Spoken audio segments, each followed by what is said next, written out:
आणि आता कांदा उत्पादक शेतकऱ्यांसाठी आनंदाची बातमी ती म्हणजे लासलगाव मनमाडसह नाशिक जिल्ह्यातील कांदा उत्पादकांना आता अच्छे दिन येणार आहेत। कारण आता कांद्याच्या सरासरी भावात क्विंटल मागे 490 ते 650 रुपयांची वाढ झाली आहे। सध्या कांद्याला प्रति क्विंटल 3390 ते 3550 रुपये इतका भाव मिळतोय। त्यामुळे शेतकऱ्यांमध्ये आनंदाचं वातावरण आहे। सध्या लासलगाव मनमाडसह नाशिक जिल्ह्यातील बहुतांश बाजार समित्यांमध्ये कांद्याच्या भावात चांगली सुधारणा झाल्याचं पाहायला मिळतंय। मात्र सुधारणा होऊन देखील शेतकऱ्यांच्या पदरी पाहिजे तेवढं काही पडत नसल्याचेही चित्र आहे।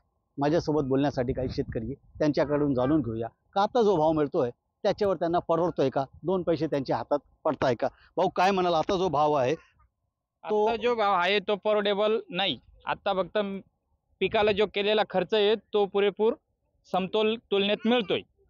बाकी 5000 रुपये कमीत कमी मिळालेला भाव तो योग्य शेतकऱ्याला समाधानकारक राहील। भाऊ तुमचं काय म्हणणं आहे, आता जो कांद्याला भाव मिळतो आहे तो योग्य आहे का? आणि कारण 3500 रुपयेपर्यंत आता कांदा गेलेला, तर या भावात तुम्हाला काय हातात पडतो? नाही ना, परवडत नाही या भावामध्ये, परवडत नाही ना। निधी शुल्क वाढून दिलंय सरकारने, त्याच्यामुळं ते परवडत नाही ना।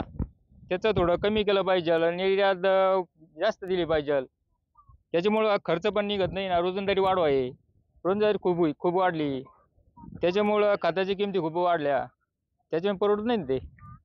काय भाव मिळाला पाहिजे जेणेकरून तुम्हाला कमीत कमी 5 ते 6000 रुपये भाव पाहिजे, तर मग काही खर्च निघून थोडेफार राहत्या माग। आता जो भाव मिळतो आहे त्याच्यात पिकावर केलेला खर्च निघतोय, मात्र दोन पैसे हातात पडत नाही। केंद्र सरकारने जर निर्यात मूल्य कमी केले आणि कांद्याची निर्यात वाढली तर कांद्याला आणखी चांगला भाव मिळेल आणि आमच्या हातात काहीतरी दोन पैसे पडतील असं शेतकऱ्यांचं म्हणणं आहे। बबू शेख, झी18 लोकमत, मनमाड।